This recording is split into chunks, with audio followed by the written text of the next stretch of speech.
কত শত দিন কেটে যায় রাত্রি অগণিত, বাবা মায়ের কষ্ট সে তো নয় তো ভোলার মতো।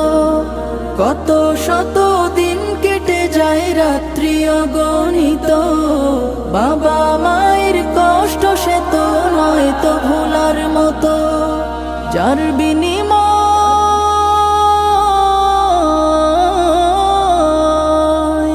যার বিনিময় কণ্ঠে ফোটে পাক হরফের গান, যাদের বুকের মানিক হলো হাফেজে কুরআন, হাফেজে কুরআন, হাফেজে কুরআন। হাফেজ হতে গুরুজনের ত্যাগের নজরানা চিরজীবন রাখবো স্মরণ।